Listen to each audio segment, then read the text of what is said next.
నమస్తే. నేను మీ జర్నలిస్ట్ రవిచంద్ర. ఆంధ్రప్రదేశ్ మాజీ ముఖ్యమంత్రి వైఎస్ఆర్సీపీ అధినేత జగన్మోహన్ రెడ్డి గారు 3 రోజుల పర్యటనకు పులివెందులు అయితే రానున్నారు. అయితే పులివెందుల్లో ఆయన క్యాడర్ కి సంబంధించి ఎలాంటి దిశానిర్దేశం ఇవ్వబోతున్నారు అనే దాని గురించి మనతో మాట్లాడడానికి senior political analyst Purushottam Reddy గారు. సార్ నమస్కారం సార్. నమస్తే అండి. సార్, జగన్మోహన్ రెడ్డి గారు 3 రోజుల పర్యటన పులివెందుల్లో చేరబోతున్నారు. మొదటి రోజు ప్రజా దర్బార్ ఉంటున్నారు. ప్రజల దర్బార్కు సంబంధించి అంటే ప్రజలకు గాని క్యాడర్ కి గాని ఎలాంటి సందేశం ఇవ్వబోతున్నారు? జగన్మోహన్ రెడ్డి గారు సొంత జిల్లాలో 3 రోజుల పాటు పర్యటిస్తున్నారు. ముఖ్యమంత్రిగా ఉన్నప్పుడు పర్యటనకి ఇప్పటికీ వ్యత్యాసం ఉంటుంది. ఒకటి, జగన్మోహన్ రెడ్డి గారు రాష్ట్రంలో నాయకత్వంలో పార్టీ ఓడిపోయిన తర్వాత కడప జిల్లాలో కూడా పెద్ద ఓటమిని ఆ పార్టీ చూసింది. తెలుగుదేశం పార్టీ ప్రారంభించినప్పుడు కూడా ఇంత విజయాన్ని ఎప్పుడు సాధించలేదు. మెజారిటీ సీట్లు తెలుగుదేశం సాధించింది. ఇది ఖచ్చితంగా వైఎస్ఆర్ కాంగ్రెస్ పార్టీకి ఒక ఎదురు దెబ్బ. కానీ జగన్మోహన్ రెడ్డి గారిని నాయకత్వంలో వైఎస్ఆర్ కాంగ్రెస్ పార్టీ బలంగా ఓడిపోవడం బాగా ఎఫెక్ట్ అయిన జిల్లాలో కడప జిల్లా ఒకటి. అంటే ఓడిపోవడం మన పులివెందుల జెడ్పీటీసీలో, సరే అది రాజకీయంగా ఎలక్షన్ ఎలా జరిగిందో అందరికి తెలుసు. కానీ ప్రజల్లో కూడా వ్యతిరేకంగా ఓటేసిన ఎలక్షన్ 24. జగన్ గారు ముఖ్యమంత్రి పదవి కోల్పోతే మొదట నష్టపోయేది పులివెందుల, తర్వాత కడప జిల్లా అనేది ఇప్పుడు వాళ్ళ స్వయ అనుభవంలో తేలింది. ఇప్పుడు సీఎంగా ఆయన ఉన్నాడు అనుకోండి, ఖచ్చితంగా సొంత నియోజకవర్గం, సొంత జిల్లా మీద కొంచెం ఫోకస్ పెరుగుతుంది.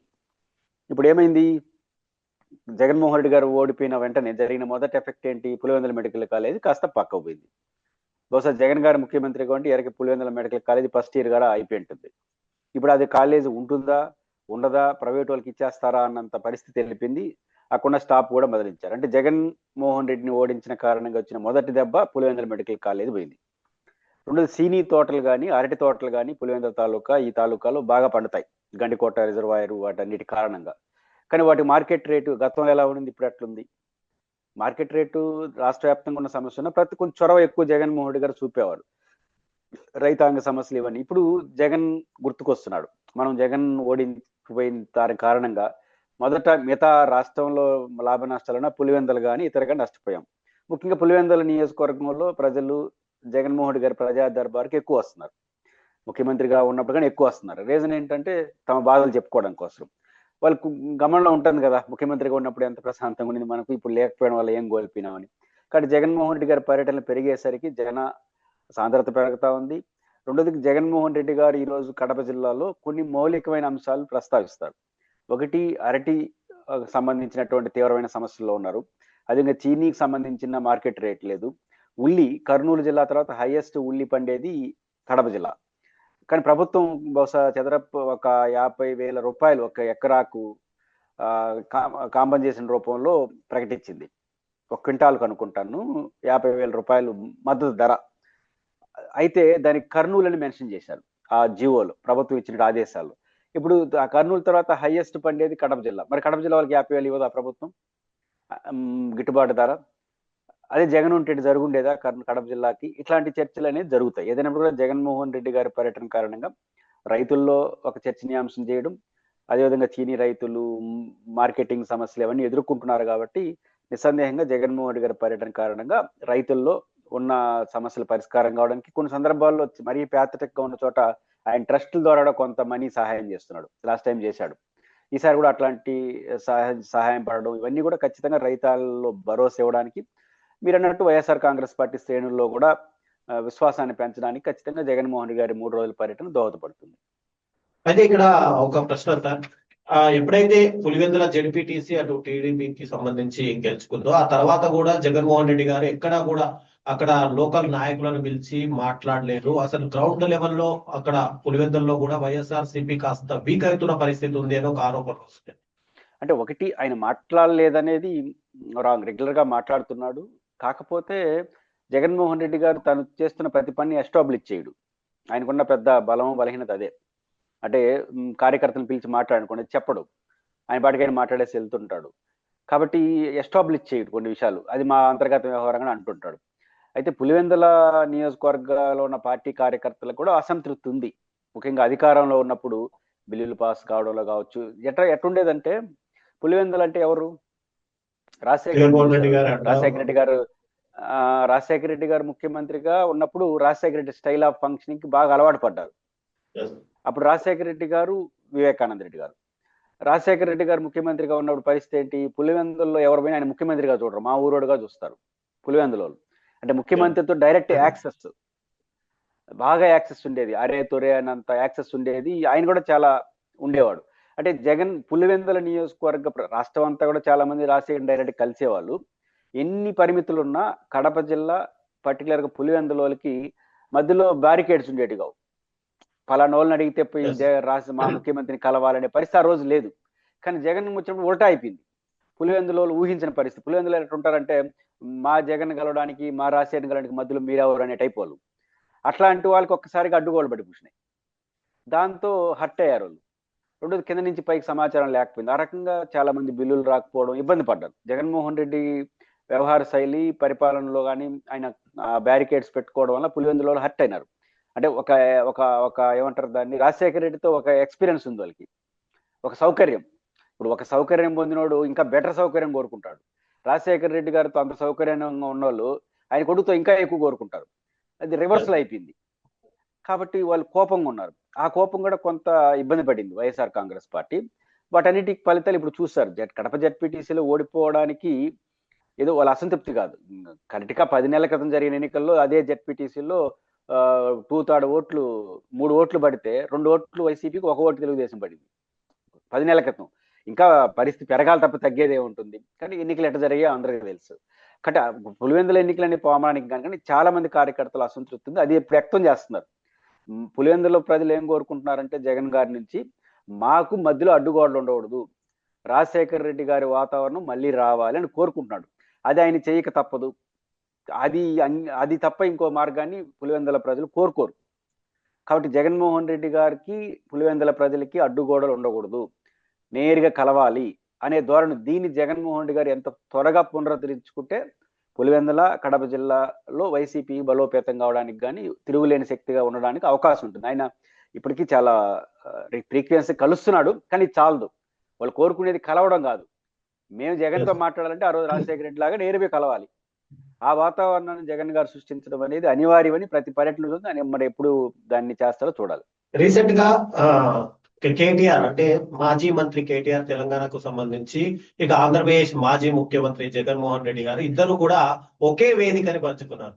ఈ వేదికను పెంచుకున్న తర్వాత ఒక్కసారిగా రెండు రాష్ట్రాల్లోనూ ఇటు బిఆర్ఎస్, వైఎస్ఆర్సీపీ పొత్తు అనే అంశం ఒకవైపు తెరపైకి వస్తుంటే, మరోవైపు ఇక్కడ బిఆర్ఎస్ పార్టీకి జగన్మోహన్ రెడ్డి గారు మద్దతు ఇస్తారు. ఆ మద్దతుతో ఇటు స్థానిక సంస్థలు గ్రేటర్ లో లబ్ధి చేకూరే అవకాశాలు ఉన్నాయని ఒక టాక్ వినిపిస్తుంది. దీన్ని ఎలా చూడాలి? కేటీఆర్ గారు, జగన్మోహన్ రెడ్డి గారి కలయిక ఖచ్చితంగా హాట్ టాపిక్ గా మారింది. ఇది గ్రేటర్ హైదరాబాద్ లో బిఆర్ఎస్ యొక్క అవకాశాలు మరింత మెరుగుపరుస్తుంది.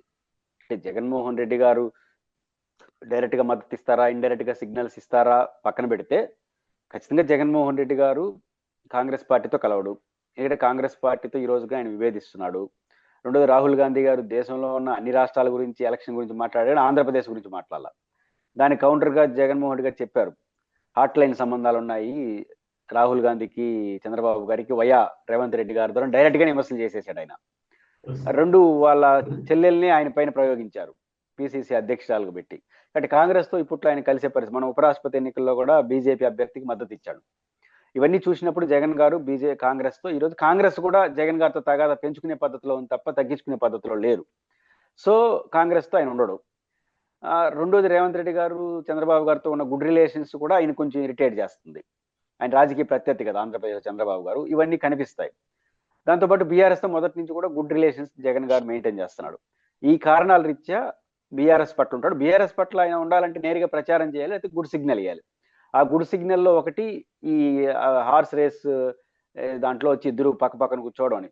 ఇది ఖచ్చితంగా గ్రేటర్ హైదరాబాద్ లో బీఆర్ఎస్ అవకాశాలని పెంచుతుంది. జగన్ గారు అదనపు అడ్వాంటేజ్ అయితే బీఆర్ఎస్ కి అవుతాడు అనే దాంట్లో సందేహం లేదు. అదే దీని పరిణామాలు మనం పరిశీలిస్తే, జగన్మోహన్ రెడ్డి గారి యొక్క ఫ్లైట్ ఇప్పటి వరకు ఎట తిరుగుతా ఉంది, తాడేపల్లి, గన్నవరం టు బెంగళూరు. కానీ రాబోయే కాలంలో గన్నవరం టు హైదరాబాద్ గా మారుతుంది. అంటే ఇంకా బహుశా నెక్స్ట్ ఇయర్ కావచ్చు, సంక్రాంతి నుంచి జగన్ గారి ఫ్లైట్ ఇటు కూడా మారుతుంది, శంషాబాద్ టు గన్నవరం మారే అవకాశాలు ఉంది. ఎందుకు బేగంపేట కావచ్చు, Begumpet special flight, regular flight అయితే శంషాబాద్కి వస్తాడు. ఎందుకు వస్తాడు? ఇప్పుడు తెలుగుదేశం ఆయన డైరెక్ట్ గా మద్దతు ఇచ్చి పొత్తు పెట్టుకునే పరిస్థితి అయితే కనపట్లేదు. నేరుగా ప్రచారం కూడా చేస్తాడని నేను అనుకోను. ఆయన ఇట్లాంటి సిగ్నల్స్ ఇస్తూ ఉంటాడు. రేవంత్ రెడ్డి ఇట్లాంటి వాటి కలపడం, హైదరాబాద్ పోతే కలవడం, ఇట్లా కలవడం ద్వారా ఆల్రెడీ శ్రేణులు కూడా ఇప్పుడు ఒకటి జగన్ గారు ఇచ్చే మద్దతుకి సక్సెస్ రేట్ ఎక్కడ ఉంటుందంటే రేవంత్ రెడ్డి గారు వ్యవహరిస్తున్న తీరు. ఇప్పుడు రేవంత్ రెడ్డి గారు పబ్లిక్ మీటింగ్ లో ఆయన ఎవరు ప్రతినిధి? బేసిక్ గా కాంగ్రెస్. రాజశేఖర రెడ్డి గారు చనిపోయేంత వరకు కాంగ్రెస్. టెక్నికల్ గా జగన్మోహన్ రెడ్డి గారు విడిపోయినాడు కానీ కాంగ్రెస్ పార్టీ చెప్పదలుచుంటే మావాడని చెప్పాలి రాజశేఖర్. ఎందుకంటే చనిపోయేంత వరకు కాంగ్రెస్ లో ఉన్నాడు ఆయన ఏం పార్టీ మారలేదు. జగన్ గారు విభేదించి కొత్త పార్టీ పెట్టుకున్నాడు. కానీ రేవంత్ రెడ్డి గారు హైదరాబాద్ లో మన జరిగిన మీటింగ్ అన్నింటిలో నేను అక్కడ రామారావు విగ్రహం పెడతాను. ఆయన రామారావు గారు ఏమన్నా కాంగ్రెస్ పార్టీకి మనిషా? రామారావు గారు గొప్ప వ్యక్తి, మనం కాదను. కానీ యువర్ రిప్రజెంటేటివ్ బై కాంగ్రెస్ కదా. రాజశేఖర రెడ్డి విగ్రహం పెడతాను, చెన్నారెడ్డి విగ్రహం పెడతాను, పివి నరసింహ ఇది చెప్పట్ల ఆయన. రామారావు విగ్రహం పెడతానంటున్నాడు, ఎవరన్నా అడ్డుకుంటే తొక్కి నారదీస్తానంటున్నాడు. ఎవరు అడ్డుకోవాలా? ఎవరు రామారావు గారి విగ్రహం పెట్టమని మిమ్మల్ని అడగలేదు, మీరు పెడితే వద్దనేది కూడా ఏం లేదు. ఇంకా ఆడికి పోయారంటే ఫైనాన్స్ డిస్టిక్ అనే మీకు హైదరాబాద్ లో మన స్టూడియో ఉన్నది కూడా ఫైనాన్స్ డిస్టిక్ ఏరియా కాబట్టి ఆ ఫైనాన్స్ డిస్టిక్ సృష్టికర్త రాజశేఖర రెడ్డి. హైటెక్ సిటీ వేరు, మీకు తెలుసు, ఫైనాన్స్ డిస్టిక్ వేరు. మనం హైదరాబాద్ లో కూర్చుంటే అమెరికాలో ఉండేది ఆ ఫైనాన్స్ డిస్టిక్ లో, అది రాజశేఖర రెడ్డి గారి కష్టార్జితం. కానీ అట్లాంటి ఫైనాన్స్ డిస్టిక్ లో రామారావు విగ్రహం పెడతానంటాడు. ఏదో పెడితే రాజశేఖర విగ్రహం పెట్టాలి. కానీ ఇవన్నీ ఏం చూస్తున్నాయి? రేవంత్ రెడ్డి గారు క్లియర్గా తెలుగుదేశం ఓట్లు గుండు గుర్తుగా నాకు పడాలి అని కోరుకుంటున్నాడు. ఎట్లా కాంగ్రెస్ వాళ్ళు మనకి వేస్తారు ఓట్లని. కానీ ఇదేమవుతా ఉంది? ఈ రామారావు గారి జపం, రెండు మా రామోజీరావు గారి ఫిలిం సిటీలో కూర్చొని గురు శిష్యుల్లాగా మాట్లాడుకోవడం, రామోజీరావు గారిని పొగిడేయడం, ఇవన్నీ చూసినప్పుడు రాజశేఖర రెడ్డి గారిని అభిమానించే వాళ్ళు, జగన్ గారిని అభిమానించే వాళ్ళు నేచురల్ గా దూరం అవుతారు కాంగ్రెస్ కి. అప్పుడు బీఆర్ఎస్ పార్టీకి దగ్గర అవుతారు. అట్లా దగ్గర అవ్వడం ఎందుకు? జగన్ గారితో కొంచెం మంచి, వాళ్ళకి ఆల్రెడీ మంచి రిలేషన్స్ ఉన్నాయి. ఇంకొంచెం ఇట్లాంటి ఛాయ్ కాఫీలు, అప్పుడప్పుడు హైబాయిలు, డైరెక్ట్ కూర్చొని మాట్లాడాలి చేసినారనుకోండి, గుండు గుర్తుగా ఈ ఓట్లు నిలబడతాయి. కాబట్టి గ్రేటర్ హైదరాబాద్ లో సక్సెస్ రేట్ పెంచుకోవడం కోసం ఉంటుంది. అయితే ఇది గ్రేటర్ హైదరాబాద్ కే పరిమితం కాదు, తదుపరి కూడా ఈ అనుబంధం కొనసాగుతుంది. ముఖ్యంగా గ్రేటర్ ఎన్నికల్లో చూసుకుంటే గనక ఎక్కువ వరకు ఆంధ్ర సెటిలర్స్ ఉంటారు. ఈ ప్రభావం పడే అవకాశాలు ఉన్నాయంట.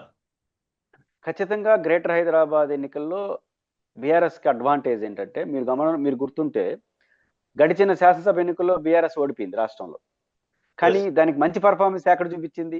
గ్రేటర్ హైదరాబాద్ లో చూపించింది, ఓడిపోయినప్పుడు కూడా. కాబట్టి హైదరాబాద్ మీద కేటీఆర్ కొంత ముద్ర ఉంది, బాగా చేశాడు అనే ఒక ముద్ర ఉంది. దానికి తోడు ఇప్పుడు జగన్ గారు కూడా యాడ్ అయ్యారు అనుకో. మొన్న ఎన్నికల్లో జగన్ గారు అభిమానించే వాళ్ళు కూడా రేవంత్ రెడ్డికి వేశారు. ఎందుకంటే క్యాస్ట్ అవన్నీ ఉంటే ఏమంటారు, ఎంతైనా మనవాడే కదా, 10 ఏళ్ళు బీఆర్ఎస్ ఉన్నింది, రేవంత్ రెడ్డి మనవాడు అవుతాడులే అనే భావన కూడా కొంత డైవర్ట్ అయింది. జగన్ అభిమానించారు కూడా, ఆ కోరిక తీరిపోయింది. ఇప్పుడు మళ్ళీ రియలైజ్ అవుతారు, మళ్ళీ కేటీఆర్ని కోరుకుంటారు. ఇప్పుడు అదొకటి అడ్వాంటేజ్, కేటీఆర్కి ఉన్న జనరల్ అడ్వాంటేజ్. రెండోది, రేపు Bharatiya Janata party serious fight ఇచ్చింది అనుకోండి గ్రేటర్ హైదరాబాద్ లో, అప్పుడు చంద్రబాబు నాయుడు గారిని మన పవన్ కళ్యాణ్ వచ్చి మాకు మద్దతు ఇవ్వమంటే ఇయ్యాల్సిందే కదా. ఎన్డీఏలో బాగా ఉన్నారు కాబట్టి. ఇక్కడ బీజేపీ మీద చాలా ఆశలు పెట్టుకున్నారు కదా. అప్పుడు ఆ రోజు ఎప్పుడు వస్తుందో చెప్పలేం, కానీ ఆ రోజు వచ్చే లోపల రేవంత్ రెడ్డి గారు తెలుగుదేశం నేను అనుకూల పిక్చర్ ఇచ్చేస్తాడు బాగా. దాంతో ఇరిటేషన్ వస్తుంది రాజశేఖర్ని అభిమానించే వాళ్ళకి. కాబట్టి రాజశేఖర్ని అభిమానించే వాళ్ళు అడ్డుపోతారు. ఇప్పుడు కాంగ్రెస్ తెలుగుదేశాన్ని ఇష్టపడే వాళ్ళు కూడా రేపు బీజేపీ వాళ్ళు మాకు వచ్చి మద్దతు ఇవ్వాలనుకోండి, అది పోతుంది. ఎవరికి దెబ్బ? ఖచ్చితంగా కాంగ్రెస్కి దెబ్బ. కాబట్టి ఖచ్చితంగా రేవంత్ రెడ్డి గారు అంటే ఆయనే తెలుగుదేశం మనిషి కాదు, తెలుగుదేశం చెప్పినట్టు వినేవాడు కూడా కాదు. ఆయన లాజిక్ ఏంటంటే, మనకు వచ్చే ఓట్లు వస్తాయి, మనం తెలుగుదేశం అనే ఫీలింగ్ కలిగితే వాళ్ళు కూడా మనకి వేస్తారు, ఇంకొక ఆప్షన్ లేదు కదా, ఇది వర్కౌట్ అవుతుంది అనే కాన్సెప్ట్ ఆయన వెళ్తున్నాడు. ఆ కాన్సెప్ట్ బూమ్రాంగ్ అయింది అనుకోండి, మొదటికే మోసం వస్తుంది.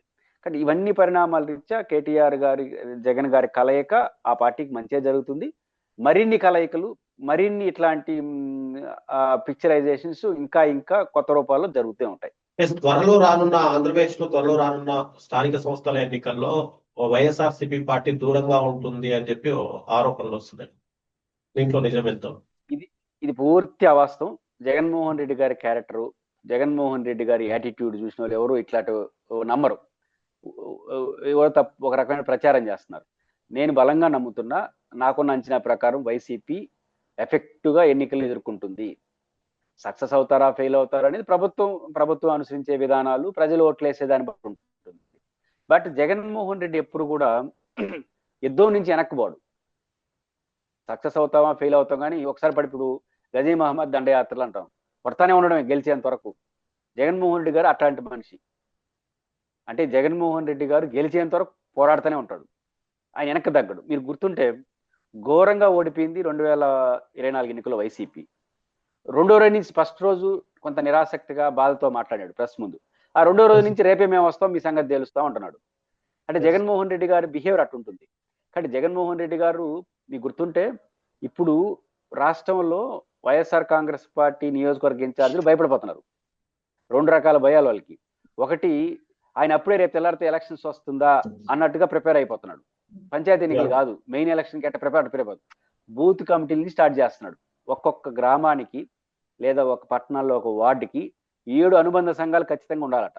7 అనుబంధ సంఘాలు ప్లస్ ఇప్పుడు ఒక గ్రామం అనుకోండి, 200 ఇండ్లు 300 ఇండ్లు సరాసరి ఉంటాయి చిన్న చిన్న గ్రామాల్లో. మా ఊరు 200 ఇండ్లు కూడా అదే చెప్తున్నా. 200 నుంచి 300, హైయెస్ట్ అంటే 300-400 ఉంటాయి గ్రామాల్లో. 7 అనుబంధ సంఘాలు, 7 పదులు వేసుకున్న 70 మంది, ఒక ఇంటికి ఒకరు పెట్టాలి కదా. తర్వాత ఊరికంతా కలిసి ఒక కమిటీ, పార్టీ కమిటీ. అంటే కనీసం 100 మందితో కమిటీ ఇవ్వమంటాడు ఒక గ్రామానికి. ఇప్పుడు 200-300 ఇంట్లో 100 మంది కమిటీ వేస్తే ఎంత బలంగా వేసినట్టు. ఆ పేర్లు ఆ ఫోన్ నెంబర్తో సహా పంపాలి. తర్వాత జిల్లాలో అన్ని అనుబంధ సంఘాలు వేయాలి. ఇవన్నీ ఎందుకు వేయిస్తున్నాడు? రేపు పంచాయతీ ఎన్నికలు నిలబడడం కోసం. దీంతో ఎమ్మెల్యేలు నియోజకవర్గ ఇన్ఛార్జీలు భయపడుతున్నారు, ఈ కమిటీలు ఎప్పుడు వేయాలి, ఈ కమిటీలు వేసిన తర్వాత వాళ్ళందరినీ పంచాయతీ ఎన్నికల్లో పోటీ పెట్టాలి. ఇంకోవైపు మెడికల్ కాలేజీలు, రైతాంగ సంస్థల మీద పరిగెత్తిస్తున్నాడు రోజు ధర్నాలకి. అంటే జగన్మోహన్ రెడ్డి గారు ఇట్లాంటి చేస్తున్న, ఇట్లాంటి మెంటాలిటీ కలిగిన వ్యక్తి ఎన్నికలు వదులుకుంటాడా? 2 ఎమ్మెల్యేలకి నియోజకవర్గ ఇన్ఛార్జీలకి స్ట్రిక్ట్ గా చెప్తున్నది ఏంటంటే, ఎన్నికల్లో తాడో పేడో తేల్చుకోవాలి, నిలబడాల్సిందే. మనం అధికారంలో లేం కదా, కొన్ని మనకు అనుకూలంగా ఉన్న చోట పోటీ చేద్దాం, మిగతా చోట చూసి చూడనట్టు ఉందాము అనే చర్చని జగన్మోహన్ రెడ్డి గారు అలవే చేయట్లేదు పార్టీలో.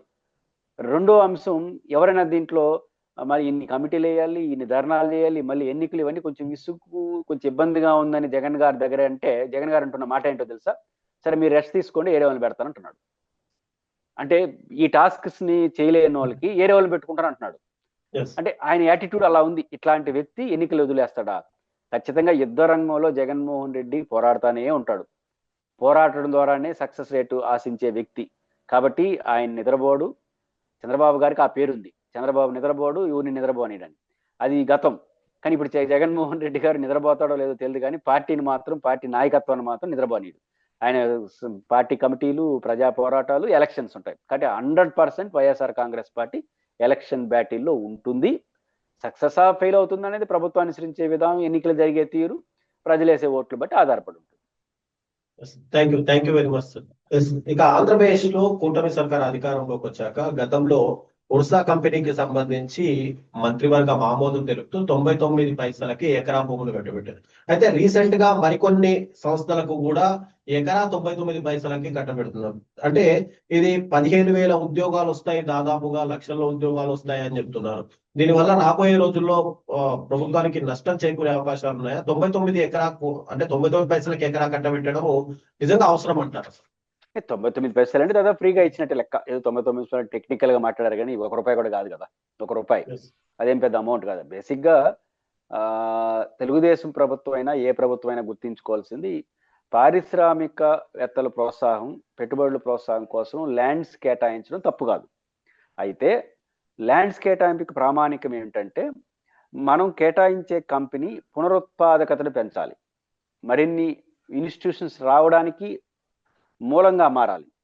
ఉదాహరణకు విశాఖ స్టీల్ ప్లాంట్ అనుకోండి, స్టీల్ ప్లాంట్ పెడితే దాని చుట్టూ అనుబంధ సమస్యలు వస్తాయి. షిప్యార్డ్ పెడితే అనుబంధంగా వస్తాయి. అంటే మరింత డెవలప్మెంట్కి ఆస్కారం కలుగుతుంది, పెద్ద ఎత్తున వేలాది మందికి ఉపాధి వస్తుంది. అట్లాంటి వ్యూహాత్ స్ట్రాటజిక్ కంపెనీలు అంటారు. ఇట్లాంటి స్ట్రాటజిక్ కంపెనీలకు మీరు కేటాయిస్తే తప్పులేదు. కానీ ఇప్పుడు కొన్ని రియల్టర్స్ ఉంటారు, అంటే సత్వా డెవలపర్స్, బెంగళూరుకు చెందిన సత్వా డెవలపర్స్ కూడా విశాఖలో దాదాపుగా 30 ఎకరాలు ఇస్తున్నారు, 99 ఇట్లా. ఇది పునరుత్పాదకత ఎట్టిస్తుందో ప్రభుత్వం చెప్పాలి. రెండోది, ఇప్పుడు సేల్స్ జరుగుతుంటాయి. ఇప్పుడు ఉదాహరణకు వలస వాళ్ళు పెట్టారు కదా, ఇట్లాంటి కంపెనీలు వాళ్ళ పని ఏంటి? వాళ్ళ పని అంటే మోరు, రిలయన్స్ లాంటి మార్క్లే కదా, దానికి అదే ఉత్పాదకత ఇది ఏడవసరం పెట్టుకుంటాడు, పైపించి ఇమీడియట్గా లాభాలు వస్తాయి. కానీ ఇట్లాంటి వాణిజ్యాన్ని చేసే వాళ్ళకి కూడా ఉచితంగా ఇవ్వాల్సిన అవసరం వచ్చింది, రియల్ మార్కెట్ రేట్ ప్రకారం ఇవ్వాలి. కాబట్టి మీరు ఇచ్చే కంపెనీలకు ఒక వైట్ పేపర్ రిలీజ్ చేసి ఆ కంపెనీ పునరుత్పాదకత కారణం అవుతుందా, ఇంకోటి లింక్ కంపెనీలు తీసుకొస్తుందా, మూడోది పెద్ద ఎత్తున ఉపాధి జనరేట్ కావాలి. మీరు జనరలైజ్ చేసిన మీరు ఏ కంపెనీకి ఇస్తున్నారు, ఆ కంపెనీ స్వభావం ఏంటనేది బట్టి ఉత్పత్తి ఉంటుంది.